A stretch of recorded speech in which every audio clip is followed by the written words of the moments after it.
Ladies and gentlemen, thank you so much for joining us again with another episode of Experiences Living Abroad. And I have the beautiful Ashely and her husband, Jay. Welcome, guys. How are you? We're doing good. We're doing good. Thank you for having us. Thank you. Great. Now tell our viewers where you're from. From Chicago.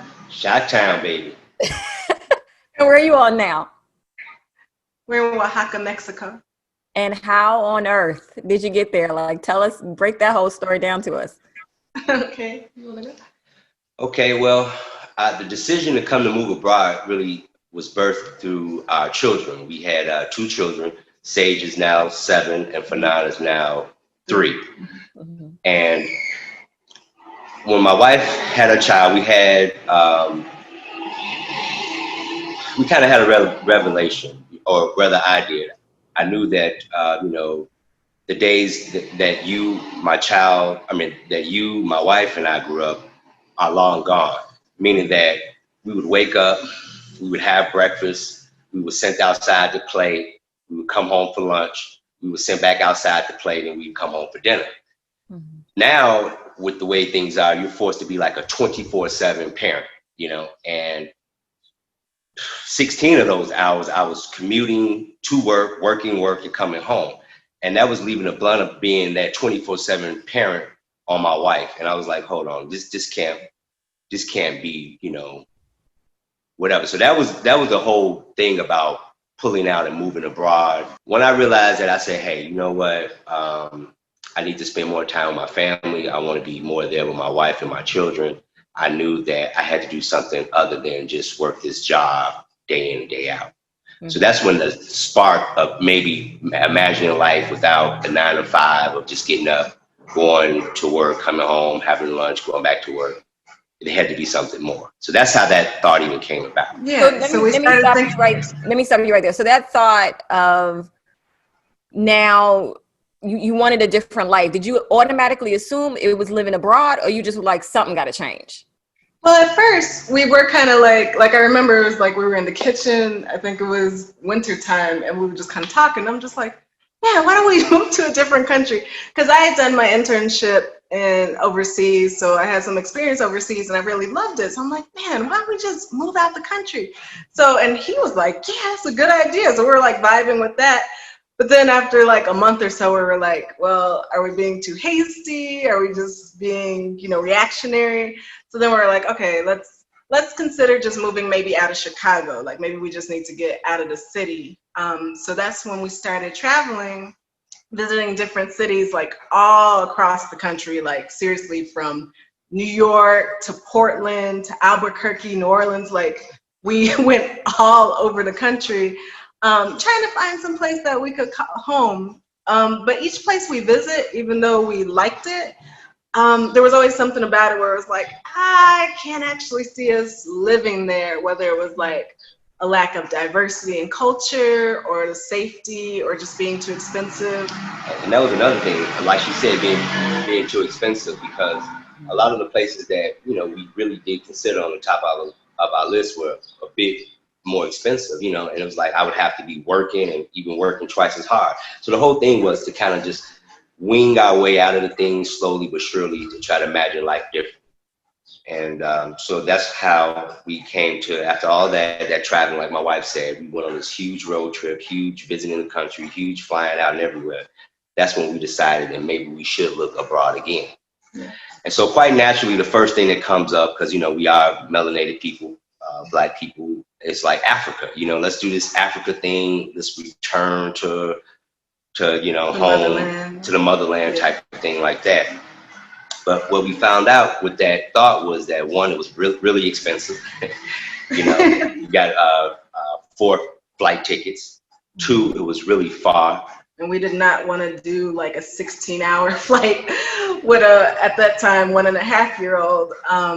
So we didn't want to fly super far, and we had like aging parents and stuff. So it's like, we don't want to be a whole ocean away. Right. Yeah. And so then that's when we started looking at, like, okay, well, let's look at Latin America, because we know, we understand that the myth has been told that, outside of Africa, maybe only, Haiti, Jamaica, Brazil and USA is where, black people are. But the truth is, with colonialism and imperialism, black people are all over the world. Everywhere.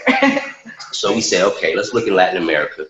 Let's find somewhere we can go where they have, black people, and we can try there. That way we can get the culture, that way we can get everything that we was not finding in the States, and plus we can get warm weather. So that led us to Nicaragua. And very interesting, Nicaragua, the country has two coasts. It has the Pacific and the Atlantic. And one coast, the Pacific, was colonized by the Spaniards, so they speak Spanish. And the Atlantic coast was colonized by British, so they speak, English. And then they have the Bluefield parts where it's just, a lot of African people, black people, stuff like that. So we researched that country crazy for like about a year and a half, maybe 2 years, I don't remember. But, we got it down to what neighborhood we thought we wanted to live in. School we were going to send our daughter to, like, we knew every single detail without actually having visited. We had everything lined up. And then that spring of 2018, the country went through this huge political upheaval, and it was a mess. And so that put a stop on all our plans. And we had like invested so much, like we had told our daughter's school, hey, we're not registering for next year because we're going to be in Nicaragua. And we started selling stuff already. And then that happened. I was like, oh my gosh, we can't move there. Mm-hmm. And so then we were like, okay, back to the drawing board. So luckily, a woman contact that my wife had made that was living in Nicaragua had said, hey, that she had went to Mexico, to this state or this city called Mérida in the Yucatan. And she said that it was, decent, that we might want to check it out.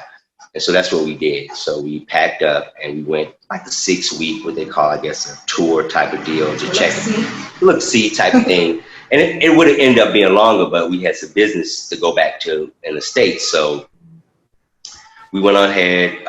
We enjoyed it. It was very hot. And there was some other things that we thought that probably wasn't the best fit for us. Mm-hmm. But when we returned, we found out that it really wasn't the best fit for us. And we had a lot of issues. So that prompted us to, we said, okay, we done came this far. And we knew it wasn't going to be a smooth transition, because even when you in the USA, you meet a lot of different immigrants, and you may meet a brother or sister, you might ask where they from, and they say, hey, I'm from Kenya, I'm from Nigeria. But I first lived in Boston, and I lived in New Orleans. Now, hey, I live in Idaho. Mm-hmm. So very rare do you hone in on a spot and just, So we were prepared for the little change. So luckily, my wife and I had met some friends that were in Mérida, another young couple, who ventured out to Oaxaca, where we are now, and said, hey, you guys might want to check out Oaxaca. It's a nice political vibe. Like even now, today, they have a mural of George Floyd. I know they have a lot of what they call bloqueos, a lot of protests. And then the culture is kind of rich. They have a lot of the Afro-Mexicanos, and, they have 16 different ethnic groups here, the Mixtec, Zacatec, Zapotecs, all the type of stuff. And they said, you might want to check it out. And so we did. And then I let my wife. And we fell in love with it, and we're like, we like it here. So this is where we made our home. Mm-hmm. And before you all decided to move, what professions were you all coming from? So I was just working a regular 9-to-5 job. I was working with the facility manager in a big building, and they had 54 other buildings too. And I was doing that for about 17, 18 years. It was a great paying job, or paid well enough, as my wife would say, that we could try to have some type of life. But it wasn't no dream job, and it wasn't nothing that was just, to die for, that I really just couldn't make a decision, And I was thinking, maybe finishing out. But what happened, backstory, is that when I went down to HR to kind of just figure out my options one day, and I said, hey, Jim, I've been looking over this stuff, and I think that, I'm probably eligible to do this and that, take it early out and blah, blah, blah. And he looks at me, he said, yeah, you read it right, you did it right, but there's one thing, you're not even 57 yet. So then I felt like, kind of like that scene in Malcolm X when that guy told him, like, why don't you just be a carpenter? The carpenters. I'm like, man, I got to be another 27 years. And then that's when I was like, nah, I don't think that's going to work.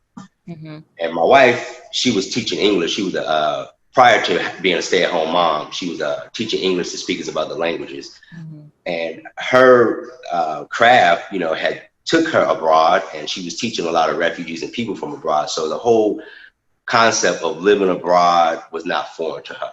And she didn't want me being there till 27, 30 years either.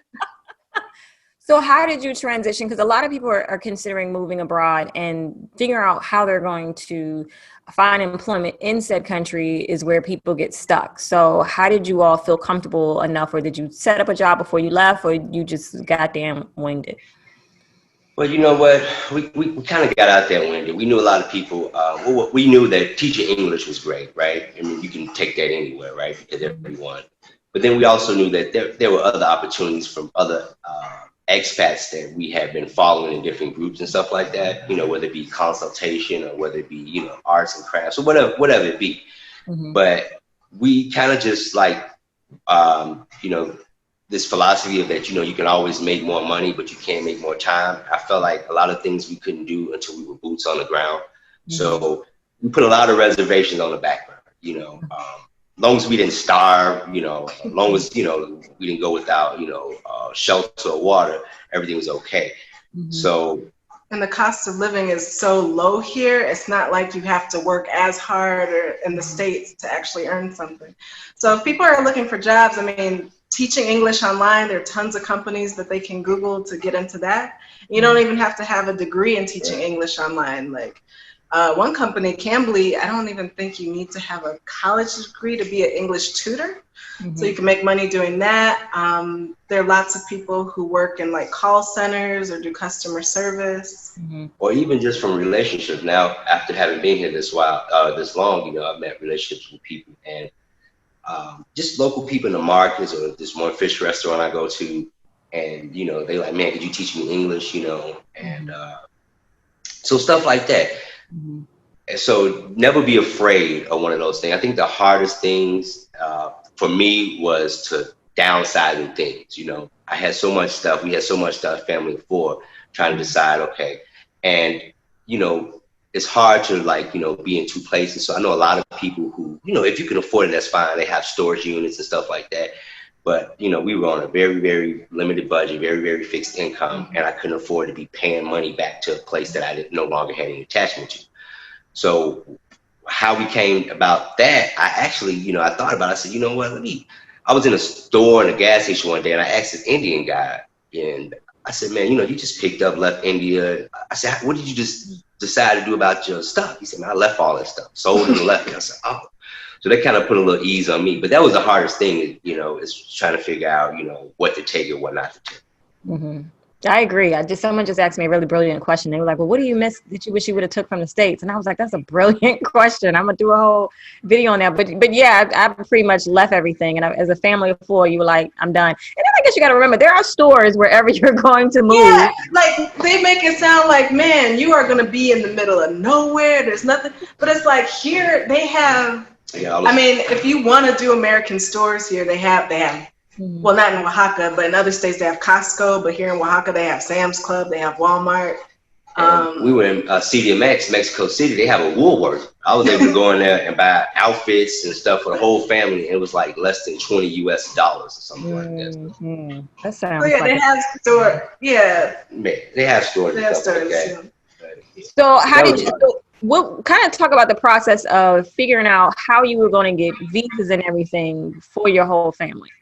How did that whole process go? Okay, so, well, like I said, so when we hadn't researched Mexico like we did Nicaragua, right? So we just kind of went on we was on a tourist visa. And the lucky thing about Mexico is they give you a 6 months tourist visa when you arrive. So that's right. Right. So it wasn't like no big, huge issue. We came in, they stamped this, and we You don't have to pay any fees. It's just like you get there, they write out your stuff at the airport, and you're good to go. Good to go. Now, I don't know if I should say luckily, but due to the fact with this global pandemic going on, a lot of immigration rules have been flexible. So whereas you would have to, prior to this, you would have to start the process in the States, your host country, wherever you're coming from. But because of this, now the process can be done here. So whether it be a temporary, permanent, or even if you just apply for extension on your regular tourist visa, you know, not only Mexico, but a lot of countries have done this thing because of the pandemic. Right. So with that being said, I think it now would be a great time to seize the time with you know, immigration and stuff like that, because I think when things rev back up, who knows how those flexibilities might change. You know what I mean? So we were kind of blessed on that with that going on. So talk to me how moving abroad has changed your family dynamic. Like, has it enhanced it? Has it made it more stressful? Has it made it, you know, how has it transitioned your family dynamic from Chicago to Mexico? It's a lot more relaxed because we don't have so many demands on our time. So we're able to spend more time together as a family and not just kind of all jumbled together in the same house, sharing the same space, but we're actually able to like interact with each other and do things together. That was a big thing. And that's what we want. That's what we were looking for, to actually be able to like cultivate our family life. So that's made our experience richer. So it's been good. I just wanted to cow back off what she said. It's been wonderful. You know, I get to be home every day with them. I get to see my children grow. A lot of first things I don't miss. And even though, you know, I would get a call at work saying this and that, you know, it's not the same as being there and sharing their experience, like she said. So I'm very happy with this decision that we made. I'm very happy. I'm very relaxed. And it's just fun. Like, it's fun just being able to learn together. So funny family dynamic. So our daughter went to school down here. So her Spanish is just like, it's great, right? And so oftentimes she's our translator because, you know, we didn't have that same complete immersion because she went to first she went to a Waldorf school, but it was completely in Spanish. Like, the teachers didn't really know any English. And then she went to a public school here in Oaxaca. Again, there's no English being spoken. So she had a complete immersion. So her Spanish is beautiful. So a lot of times when we're out, if we don't understand something, we're like looking at her and she's telling us, Mom, they said this. And then we're telling them, well, tell him this. And so it's kind of funny. And she told me one day, she like, Baba, she's like, how long am I gonna have to keep translating for you? You know, I'm like, man. I told Ashley, I said, she must think I'm an idiot. You know, I can't even pronounce basic stuff like certain stores we go to. I'm calling them different things. She's always correcting us. She's always correcting us and stuff like that. But I think she kind of likes having a little bit of an edge on us because, you know, we're the parents, we're the authority. But in this area, she knows more than us. So it's cool because it's making her more confident. A lot less shy, because in the States she was kind of shy. Like, she didn't like talking to people as much sometimes. Sometimes depending, but she's a little bit more outgoing now. And how old is she again? I'm sorry. She's 7. So she crossed a major feat. Like, she went into a school, no one spoke English, and that's pretty impressive. I know, we're proud of her. We're really proud of her because I don't know how she, you know. I don't think I could do it. So. Man, she did it. Yeah. That is awesome. So how do you think moving abroad has changed your perspective on life? Oh, wow, man. I mean, a lot. I mean, I guess getting out of that, you know, I don't know, I don't want to sound cliche, but getting out of that matrix of the USA, we were able to just reflect and, you know, ruminate a lot about life. And just, you know, now we're in a culture where people value children first, value family first, and they actually have the resources, and not financial resources, but everything is just, you know, helping them be together with their family. So seeing that is just, it's a beautiful thing. It just makes us, you know, think about family more. Just think of, you know, just think about a lot of things, put a lot of things in perspective. Just the value of time. At the time, because like she said, in the States, I didn't have that time to really do that. You know what I mean? Now I have the time to do nothing. And that's so beautiful because, you know, it's like always had to be busy, always had to do something. Trying to make something, like you have to be productive. You have to be hustle, grind. What you doing? I'm building my, like, it's like, but it's like you don't, we learned that we can really be happy with less. Like we can be happy with making less money, with not having 1,000,001 activities to have to do, or, it's just, you just really come to value like family and just being able to be free, like to be free to do what you want, to be free to like walk down the street and know that the police aren't about to harass you or anything. Like it just feels good. It feels good. Mm-hmm. And how did your family feel about you all moving out of the country? Oh, wow. Well, we got mixed reviews. Yeah. And I'm gonna be honest, a lot of the reviews wasn't great. A lot of the feedback wasn't great.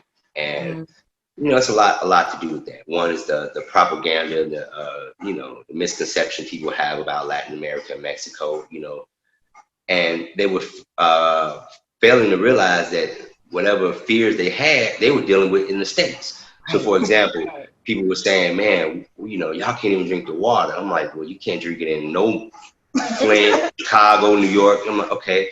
They're like, well, what about the crime? I'm like, well, every weekend, so many people are shot and stuff like that. And they said, well, what about the cartel? It's like, we got the cartel in Chicago. So it's like all these things.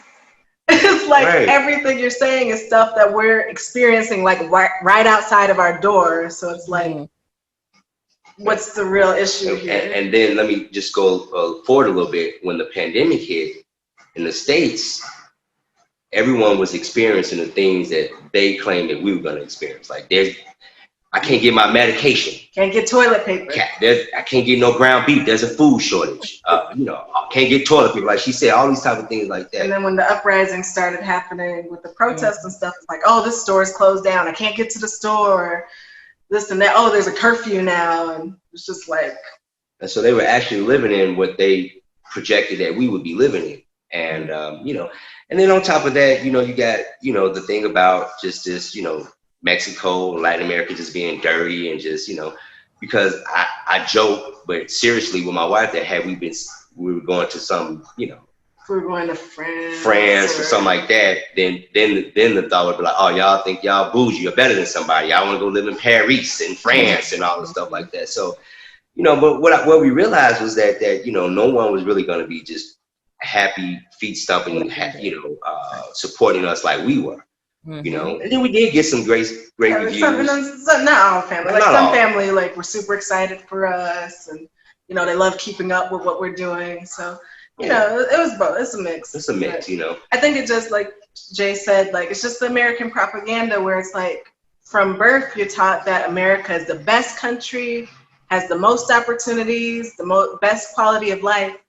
And if you haven't been anywhere else, you have no reason to believe that it's better. And if you're living in a bad situation, then you have to think, well, if this is bad, anywhere else must be so much worse. And I just wanted to say, the thought that really it just came to me. One of the things that really angered me was people like, this rationale. If it's so great there, then why are they all leaving to come here? And I'm like, come on. I'm like, and I used to go back and forth with different rationale, but then, like my wife said, the proof is in the pudding. People see our skin is glowing, we happy, the kids is fluent in Spanish. The skin does glow when you leave. Right, you know what I'm saying? So they're like, okay, but everything, so that was one of the hardest things though, but like I tell people, don't worry about it. If you're looking for that great, I don't know what you say, like confirmation or something send off or something like blessing like you that. You probably won't get it, but you can't hold it against people because it's like people only know what they know. What they know. And it's like, now, had I been coming for a job, it'd have been different. Had I been coming to plug back into something they're familiar with, like I said, oh man, my job's sending me down here, or my job's sending me to Kosovo or something like that. They'd be like, oh man, that's he making $60 an hour. That job, he doing it. So it's a lot, like she said, it's a lot of things, man, that we are damaged from, that it's hard to kind of get over. But once we made up in our mind that we were moved, once we made up in our mind in the States that we were actually moving the shit and our asses was easy. If that makes any sense. I love that. So what advice would you give those individuals who are considering moving abroad, but more importantly, families that are considering move abroad? What advice would you give them? I would, it's specifically for families? What you think? Well, I want to just say about individuals because I meet a lot through her, a lot of her friends, a lot of sisters here that are, 30, 40, 50, 60, even. Matter of fact, the sister that we helped move here where we are, she was 64 and retired. So I meet a lot of single people and brothers that come abroad. And I always wonder, like, man, I always say to myself and to them, I say, man, I'm really, man, like, I really just, I don't know, like, looking up to you because you by yourself and you're in this whole different country and, you're doing it. Mm-hmm. And, I think what I would say to single people and families is that you don't have to be of a certain age, of a certain socioeconomic status, of a certain education level, or you don't have to have this put together, this amount of money put together, things like that. If there's, if in your heart and in your mind you want to go, start rolling up your sleeve and, as they say, get white knuckles with it. You know what I'm saying? And just get out there because you'd be surprised the support that you lack leaving, you'll gain when you arrive. Mm-hmm. And we met some of the greatest people, some of the greatest friends here in Mexico, and just during our journey of getting to Mexico than we did in the States. Mm-hmm. So don't be afraid of failure because, like I said, when we first arrived, by all practical standards, we failed. We had a really bogus living situation. It was not even fit for human habitants. We had a horrible landlord, just a whole bunch of things. But we didn't give up and go back. We didn't go back. And we had called back to Chicago, like, oh my goodness, this is happening, this is being messed up, like what should we do? And they were just like, y'all should just come back to Chicago. And it was just like, that's not what we wanted to hear. Right. But we worked through it. So it's like, we could have said, okay, all of our plans messed up. Our original plan to try to get to Nicaragua got messed up.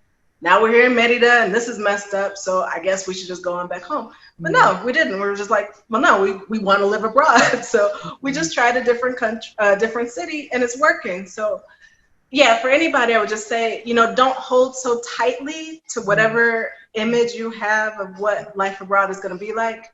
Because like anything, the reality is going to be different, and that's okay. If you don't like it, just try something different. The nice thing about Mexico is that every state is so different than the other. It's almost like 32 different countries in one country because every state is so different. So if you go somewhere and you're like, wow, this really is not for me, just pack up and go somewhere else, So one thing of advice I would say, don't sign a long-term lease right off the bat. I agree. Because that's what we did. Like we were trying to like do it like, really ducks in a row way. We're like, okay, let's sign this 6-month lease. And when we got there, it was like, oh, this place is horrible. Mm-hmm. So it's like, do Airbnbs, do month-by-month leases, but don't lock yourself into anything right away so that you can move around and see what you actually like. Because if you've never been to the country before, or if you have been to the country, but only for a few weeks, when you're there for a few months, it's going to be so different. So just be open to having your mind changed and just know that that's okay. You haven't failed. It's fine. Just, roll with it. Mm-hmm. Mm-hmm. And that's a good point because if you get rid of all your stuff, you ain't got to worry about taking all this stuff and that added stress. If you just get out there, clean out, you know what I'm saying, get rid of everything. And that way, if you do want to go to another area, it's not difficult. You're not renting trucks and that old, foolish. Man, so just pack up your little suitcase and you just going on. You know what I mean? And that's the beautiful part about it, Yeah. That's the beautiful part. No, I love it. Well, thank you so much for chatting with us and talking with us. We really, really appreciate it. No, thank you for having us. Like I said, I know this is not my wife's first podcast interview rodeo. But I enjoy it, you know what I mean? Because I get to share my story because like you said, when you imagine people abroad, and especially brothers, you know what I'm saying? They just, they bald in the face, just a different, you know what I mean? So to be able to share my story from, just from a different, perspective perspective in life, a position of life, I think is great because, you know, brothers be like, man, if dude can do it, I know I can do it. And that's good because, like I said, man, by all means, you know, I know my wife and my children and, you know, like the creator has brought us this far because I couldn't do this on my own. You know what I'm saying? I could not do this on my own. But we did it and we here, and you too can do it and you too can be here. And I want to see more Black people everywhere. I want to go visit somebody else somewhere else. You know what I mean? I love it. Yes. All right, guys. Thank you so much. Experience living abroad. Until next time.